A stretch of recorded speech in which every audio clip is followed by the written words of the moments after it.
And I think if people, as a property manager, sitting there going, is there anything else? What can I do? Run the figures.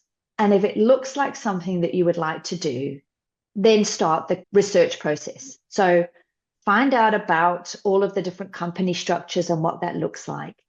Get an ABN, find a business name. So that's interesting in itself, trying to find something that you like and that isn't taken. So look at it now, even if it's 2 years, 3 years down the line, have a look at what your business name is. If you need to do any education in order to start your own business. So here in WA, you have to do a diploma in property and then you get your triennial certificate and then you're able to run your own agency. So if you don't have those foundations, start that now. Even if it's 5, 10 years down the line, get it done now while you can. And then you've got everything in place for when you do ultimately decide to go out on your own.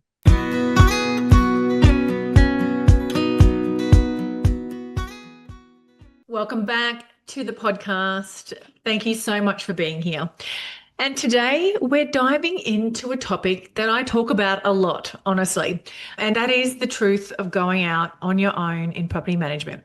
And believe me, it's not as glamorous as it might seem from the outside. When I first started in property management, it was pure chaos. I had no clue what I was doing. There were constant challenges from managing portfolios to dealing with client demands, as well as starting to employ teams into my business.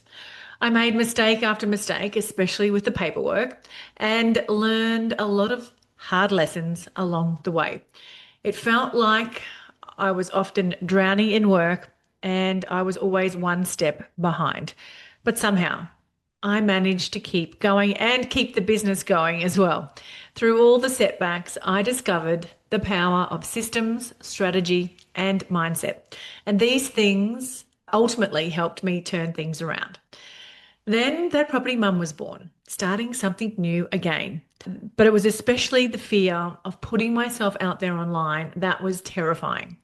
I felt the weight of imposter syndrome every single day, and I had no idea where it would lead. And honestly, I feared the judgment of others who might think, who is she to be sharing advice or experiences? But here we are today, a thriving community and a business that's now helping hundreds of property managers grow, get back their time, and implement more strategy and less hustle. It's been a journey, but every step, every challenge, and every fear has led me here. And now I'm excited to bring you a guest who has carved out her own incredible path in the industry, Deb Gidman. Deb's journey started in property management offices back in the UK. And then when she came to Australia, she quickly rose through the ranks thanks to her leadership skills, positivity, and growth mindset. She's seen and pretty much done it all in property management, but ultimately she became a rent roll acquisition specialist. She's now an absolute gun in the property management space in Perth. And if anyone knows how to build and scale a business, it's Deb. Today, she's here to share her insights on what it really takes to go solo, overcome the hurdles, the fears, the mindset, and grow your business with strategy and focus. Deb's story is full of inspiration, practical tips, and powerful lessons that will leave you feeling ready to take on whatever comes next in your property management journey. And before we dive in, make sure that you check out Deb's company, Resident Property, which is making waves in the industry. We also have a menopausal moment midway through this episode, so please bear with us as we get back on track and get into the juicy content that we want to share with you. So grab yourself a coffee, get comfortable, and listen up to Deb's story. Deb, thank you so much for joining me on the podcast. Now, before we dive in, can you share with our audience a little bit about yourself and how you got started in property management? So I'm Deb. I've been in the industry here in WA for over 14 years. I briefly did property management back in the UK as well. So that was a bit of an interesting experience. But when I arrived here in WA, I had 2 young children. I wasn't sure what I was going to do. So I kind of thought I'd do property management for a period of time. And here we are 15 years later, I'm still doing it. But yes, I've been with a large agency that I did a lot of acquisitions for. And I was with a corporate team for a while, and I've been with resident property for 2 years. So talk to me about letting go of that safety net. Actually, no, let's go back a bit. Tell me, how long did you think about going out and starting resident property before you actually did start it? And maybe touch on some of the things that were holding you back. Yeah, I'd had a couple of thoughts over the years, but never had the confidence and the bravery to actually do it myself. And then I was in a role that I wasn't very happy. And I thought, I thought this would be a great role. It wasn't really what I was thinking. What else could I do? And I sort of revisited the idea. The nerves came in obviously around financial implications. I was at a stage in my life where I was quite lucky. My children were a little bit older, a little bit more self-sufficient. My husband and I had sort of got a bit of a stable financial situation. And I thought, do you know what? If it's not now, it's never. Let's give it a red hot crack. If it doesn't work, there's plenty of jobs out there for me to go back to. So yeah, I just said, let's go for it. And did you put some plans in place though? Did you have to have, like, some people I talk to have a certain amount of savings before they'll go out and do it? They had to have all their processes and procedures mapped out before they pulled the trigger. What was sort of some of the stuff the security that you needed to be able to let go? Because it is a really big and brave thing that you do to start your own business. Absolutely. So I'm a big saver. I've always saved. I always have money squirreled away. And whilst my husband and I were both earning quite decent money, I actually pumped all of the money into my offset account in my mortgage. So I essentially was mortgage free. So that was the financial security, knowing that I had that money there. I didn't do anything else, didn't prepare in any other way. It was a complete just wing it. I knew my capabilities. I knew that I've been around for a while. I know quite a lot of things. So I was confident in that. But financially, I sort of had quite a strong cushion, should I say, should things not go right. Absolutely. So tell me, now that you've started and you're out and you're running your own business, give us some of the truth bombs and some of the challenges and things that maybe people haven't considered when they go out or when they want to go out and start their own business. Because a lot of the time when we have full of great ideas about starting businesses, and especially entrepreneurial people, we want the time flexibility and the freedom and be able to create our own income. But what's the reality? Well, the reality for me was I knew that I was good at what I did. I knew I was a great property manager. So I thought, build it and they'll come. Yep. I built it and there was no one there. And so I knew that there would be an element of selling. I didn't perhaps realize how much you have to do. You're selling all day, every day. It's hard work. And you have to work really, really hard. Probably some of the pitfalls that I didn't realize was around the structure of business and all the different ways that you can structure your business. I just sort of, I probably should have sat down with some professional people, accountants, and that kind of stuff and mapped out how things were going to look. I didn't. I just got an ABN, chose a business name, sole trader looked good, let's go. And it was open. So in hindsight, I'm now 2 years down the line and I'm actually changing the structure of my business now. When I first started, it was sole trader. I wasn't even registered for GST. And then that came along very quickly. And now I'm going to be moving over to PTY Ltd. So maybe sort of speaking with an accountant and figuring that stuff out before you just jump into it would be a good idea. But yeah, I was just on a wing and a prayer, really. I was quite unprepared, but that's not a horrible thing. I'm here 2 years down the line and it's still working. I probably could have done a little bit more research before I started. Yeah. And what about the growth that you've had? Talk to us about how you've got those managements, where and maybe sort of where you'd like to get to, or what's the end game.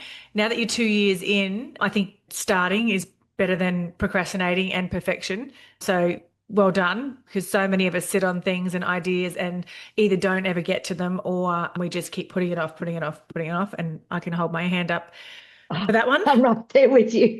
Yeah. So what did I ask you again? Now I've got menopause brain has just kicked in. The two of us are bad at each other. I know. What was that? We were talking about procrastination.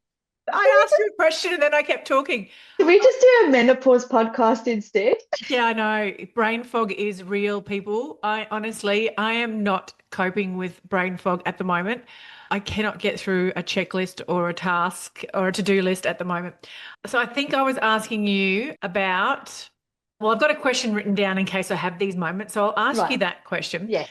Now, you said that you worked and did a lot of acquisitions and stuff in the past. And I believe that even though we don't realize it at the time, but a lot of our past jobs set us up for what we eventually want to really do. So for me, I worked in marketing, I worked in media, and then obviously ran a business, started a property management business. Those sort of three things have really come together for me now in doing stuff that I really wanted to do. How has that process looked for you in terms of getting set? What were your jobs like and how they led you to wanting to start your own business? I've had a very colourful career. I have had my own daycare business, childcare, home childcare.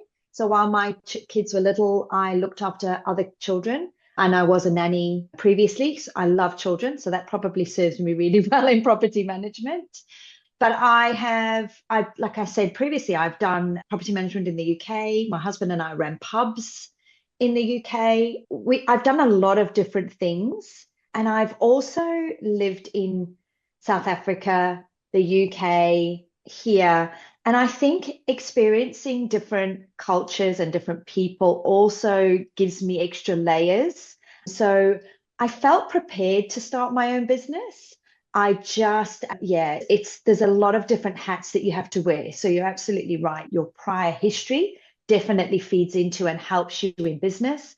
The acquisitions role was very eye-opening. I went into the first one not even knowing what due diligence was. I had to Google what is due diligence, and they sent me off to do that. So I had to figure a lot of things out for myself, but I thrive on that. I really enjoy that. So I would definitely say that my history helped me in setting up resident property.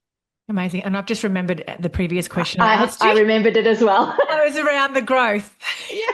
Okay, let's go back to that question now. What does growth look like for you? Touched on that it was going to be it was a little bit more difficult than you thought. What has worked? What hasn't worked for anyone listening? Okay. So this is a great question and something that I have battled with. And I know we've had conversations, Kylie, I've had them with numerous people. So I don't want to conquer the world. And I think that's really important when people are setting up their business to think about what they want. So I've written some notes and I've wrote conquer the world or lifestyle business. So it is okay to just have a small business. You don't have to aspire to have 1,000, 1,500 properties. As I'm a big pickleball fan. That's one of my questions. We couldn't go past pickleball. So I'm in my early 50s and I've worked blimmin' hard over the years. And now, like I say, I'm at a little bit more, a period in my life where I'm a little bit more financially stable. And I don't want to be like slaving away. It's not what I want right now. I might in a few years' time, things might change, but right now I'm okay because I've worked really, really hard. So I like to play pickleball a few times a week, and I haven't compromised on that. So I still do things that I want to do, and I'm still working hard in my business, but I'm making space for things that I want to do. So I think if you're going to start something, what do you want? So I'm close friends with another younger lady who's just started out in her own business recently, and she is gung ho. And I'm so proud of her, and that is great. That's what she wants to do. But I wanted something slightly different. So my lead started with friends and family. Everyone has to go out to your friends and family and let everybody know what you're doing. On the flip side of that, don't be disappointed if they don't use you, because that was a little shocking to me as well. I have some friends and family that have chosen not to come with me. And I can only think that maybe they thought the relationship would be tarnished if something happened. And so I respect that decision, but don't be hurt if that happens. But friends and family. And then what I have done is social media. So social media is free. It's been really hard for me. I hate how I sound, how I look on camera. The It's, usual. yeah, it is absolutely not. And I don't know many people that love it. I think you start, it's icky, and then it becomes easier. But I don't know many people that sit there and go, oh, I love the way I I look sound. amazing. I Yeah, yeah, I just don't think so. So knowing that everybody is in the same boat and everyone feels the same things, I've had to get over myself and just put things out. So I do try really hard with the social media. And obviously now I'm using Done For You socials to assist me with that consistency. And look, I'm using the beast that I hate, which is Local Agent Finder. If you're going out, you have to get the leads wherever you can. And I have got some leads from them. Obviously, it's a lot of work for not much return, if I'm honest, because I spend a lot of time speaking with these people. I have great conversations. I send them my fees, and then they're like, you're way too high. So, but you have to do whatever you can do. I have procrastinated so much around great ideas that you have. I mean, I was absolutely convinced that when I started, I was going to do investor nights, I was going to do all of these great ideas. And then the fear, that little, Yep. what if no one turns up? What if the person down the agency down the road laughs at what you're doing? All of these insecurities and thoughts creep in. And so I probably haven't done as much as I'd like to do. But I've just ticked over into year 3. And this is my year where I'm going to get over myself and actually do more. Not because I want to conquer the world. I still want that lifestyle business, but I have now brought my daughter into the business. So there is a salary that I need to pay. And I do want to plan for retirement as well. Are you feeling overwhelmed and thinking about selling your rent roll? Don't worry, you're not alone, and HDNU is here to help. Whether you're ready to sell now or you just want to plan for the future, the friendly and approachable team at HDNU makes the process simple and stress-free. Hello, yes please. With over 30 years of expertise, they're not just about crunching the numbers. They genuinely care about helping you maximize your agency's value and get the best outcome for you. Their sales readiness bundle is like having a trusted advisor by your side. They'll work closely with you to assess your agency's key factors, create an easy to understand heat map of your strengths and opportunities, and then sit down with you for a 90-minute workshop to guide you on what to do next. They'll look at everything from rent roll earnings and rent arrears to compliance and team performance and explain it all in plain English. If you're planning to sell soon, HDNU can even handle the whole process for you, from finding qualified buyers to negotiating the deal. Their friendly, professional team takes the stress out of selling so you can feel confident every step of the way. And to get started, simply book in a meeting with the team today. Their link is in the show notes. They're here to help you move forward with confidence. Let's be real. Compliance is one of the biggest challenges in property management, and it can be overwhelming to navigate. It's time-consuming, stressful, and let's face it, one missed compliance check could lead to serious legal and financial risks, and no one wants that. That's where Sensor Insure comes in. Powered by smart sensor technology, it offers highly competitive building and landlord insurance, bundled with an ecosystem of smart safety devices. These include tamper-proof smoke alarms and water leak detectors with automated remote testing and a 24/7 accessible audit trail. Yes, you heard me right. Sensor Insure is a game changer. It's always on and integrates seamlessly with your trust platform to streamline processes and provides live reporting across your entire rental portfolio. This ensures you're always meeting compliance requirements, giving you total peace of mind. No more waking up in the middle of the night stressed or worried that you've missed something or your team has missed something. So whether you're looking to improve your processes and efficiency, reduce stress, or protect your agency from risk, Sensor Insure has you covered.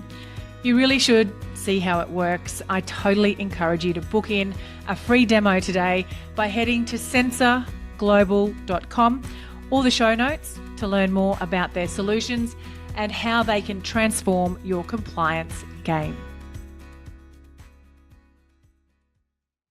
And your husband's come in too. So talk to me about that. That's so good that you've got to that stage though where you're able to bring people in, and especially family. That makes it so much easier.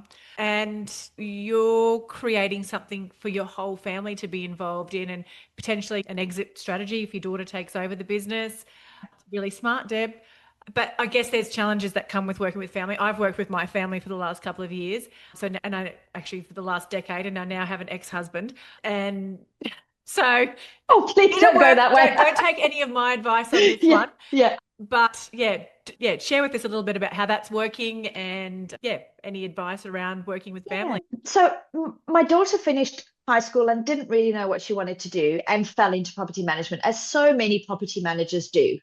And she is actually really good at customer service. So she has a little bit of ADHD, so she really thrives on getting through the maintenance and closing them. Like, she likes to sit and do a task start to finish. So she's great with customer service. She's great with getting all of the procedures checked off and done. So she actually is really, really great at property management. So it was lovely to bring her on. And I feel like she has this sense of ownership over the business as well, because it's ours. So I'm sort of sharing the responsibility of giving the very best sense of service so that we can grow the business. She's actually sharing in that and doing really well.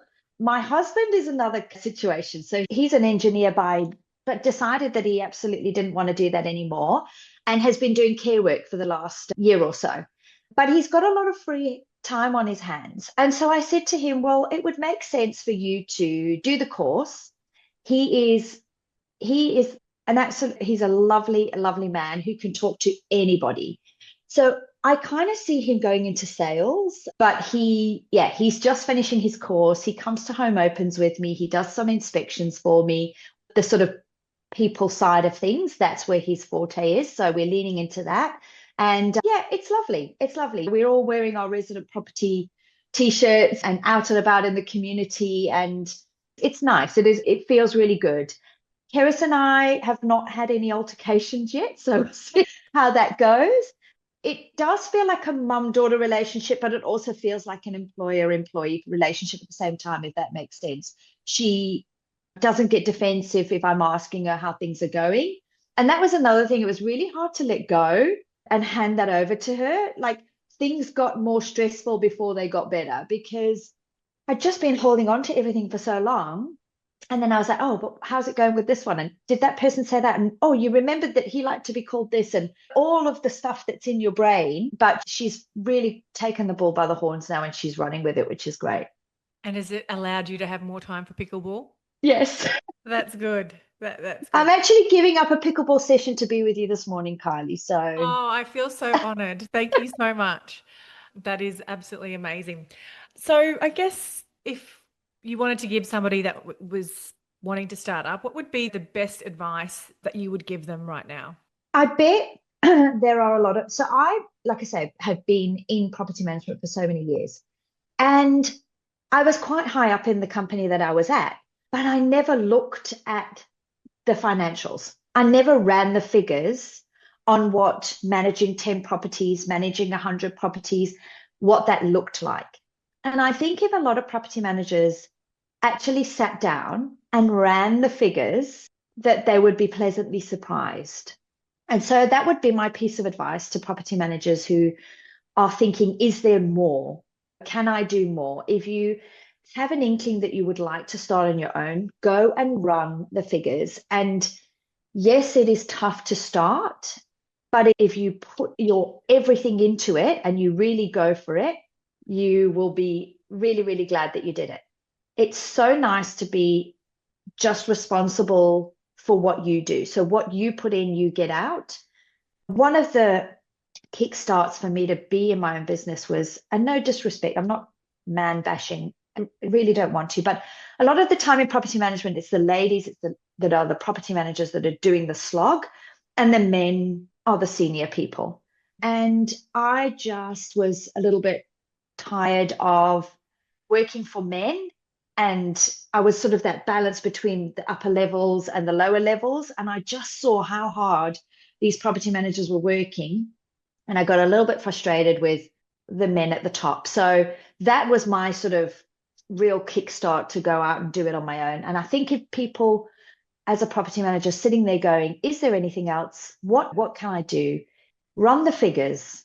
And if it looks like something that you would like to do, then start the research process. So find out about all of the different company structures and what that looks like. Get an ABN, find a business name. So that's interesting in itself, trying to find something that you like and that isn't taken. So look at it now, even if it's 2 years, 3 years down the line, have a look at what your business name is. If you need to do any education in order to start your own business. So here in WA, you have to do a diploma in property, and then you get your triennial certificate, and then you're able to run your own agency. So if you don't have those foundations, start that now. Even if it's 5, 10 years down the line, get it done now while you can. And then you've got everything in place for when you do ultimately decide to go out on your own. And there's a lot of great people out in the industry now as well. There's a great network of people now that can help people who are looking to start out. There's coaches, there's trainings, there's all sorts of stuff. So yeah, don't be afraid as well, I think, to seek advice from. I do a lot of my coaching calls with people who want to start out their own property management businesses. And a lot of them had started for the same reason that you just mentioned before, that we're tired of working really hard for somebody else for little reward or little respect. So, Yeah. so that's really valid and valuable advice. So thank you so much for sharing that. Now, one of the traditions on the podcast is that you leave a personal development tool, book, resource, podcast that you think will help our listeners, or it could be just something as simple as going and playing pickleball a couple of times a week. Well, you absolutely need to get into pickleball. Everybody needs to get into pickleball. But I suppose the one that I like, and this has probably been said a few times, but it's Let Them by Mel Robbins. Love it. We're all humans. And you know what? We all have insecurities, fears, doubts. We're all plagued by it. It's just what work you do within yourself to get over that. So with the Let Them theory, if somebody, like I said, I don't want to do that investor night in case the agency down the road saw it and it wasn't as massive success, and well, so what if they're sitting in their office talking about me? It doesn't impact my life. That's up to them. So let them do and say what they want. So yeah, I'm really enjoying that one. The other one that I've been listening to a podcast is The Psychology of Selling by Brian Tracy. It's a really old school selling, the theory behind selling. And it goes back to basics. And he talks about goal setting, which is something that I've not done. I've absolutely been just wing it and see how it goes. And so now I'm starting to goal set and break that down into smaller chunks so that it's attainable and I feel like I've accomplished something, because it's almost like once those wheels start turning, once you start getting a few phone calls and a few leads, you get this sort of buzz almost. It's like, oh, it's working and it moves and the momentum is going and it takes you further. So setting those goals will help that momentum. He talks about when you're selling, becoming a friend. People like to work with people that they have connected with. So, whilst you're not going in and making a best buddy while you're doing an appraisal, you still want to have that human connection and relatability. And he talks about positive affirmations. So if I'm coming to do this podcast and I'm like, oh, I don't really know if I'm going to have anything valid to say, if I start to have that fear and self-doubt, that's what I'm going to project. So I just turn around and go, oh, I'm the best PM out there. I am great. I'm fantastic. And I tell this to my children all the time, that your brain is such a powerful tool. even if you don't wholeheartedly believe it, if you say it, if you say it, if you say it, your brain will start to take it on. So positive affirmations all the way. Oh, I think that is really valid advice. And I love that you shared all of that. I think that is going to be really relatable for anyone listening. And yeah, positive affirmations. My brain wants to go to the negative affirmations all the time as well. And I Yeah. think that's normal for everybody.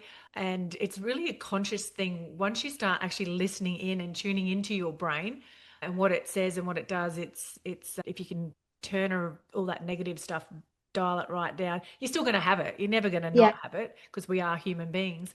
But if you can, yeah, dial that down and dial up the positive stuff, and great things happen. And I don't want to get woohoo or anything, but what you put your energy into, the things that the momentum does start growing. And I guess the other thing I want to touch on there is you're never too old to start these things either. Like, No. look at us, we're in our 50s. Mm-hmm. We are still creating businesses, growing businesses.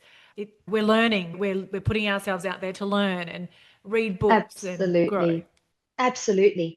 I'm learning so much. And it is interesting when I speak with, like I say, younger people that are doing this. I think I have so much admiration for them. Alicia, that I speak with, she has 3 young children and she is going for it and she's out there. And I just have so much admiration for them. But yeah, you can do it at any point. Absolutely. I love it. If anyone wants to reach out to you, what's the best place for them to connect with you? So you can go to my website, residentproperty.com.au. It has all my contact details on there. That's probably the best place. I'll share all the links in the show notes anyway.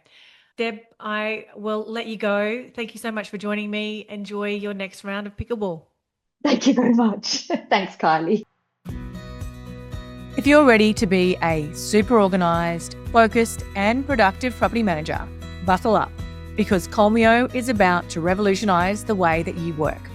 Colmio is the driving force behind property management excellence in residential real estate. Now picture this, a comprehensive end-to-end system designed to be the beating heart of your property management tasks, manage your properties, owners and tenants, and handle payments, inspections, and even marketing listings without leaving the platform. Colmio is designed to be an all-in-one solution to all your property management needs. And here's the game changer. Colmio isn't just software. It's been awarded the most innovative prop tech scale up in 2023. Yes, you heard it right. Colmio has been recognised for their groundbreaking approach to property management software. How good is that? So property managers, whether you're a seasoned pro or just starting out, dive into the future of property management with Colmio. You can book in a demo with the team today and go in their weekly draw for a Prezi gift card worth $100. All you need to do is to head to the link colmio.com/thatpropertymum, and Colmio is KOLMEO.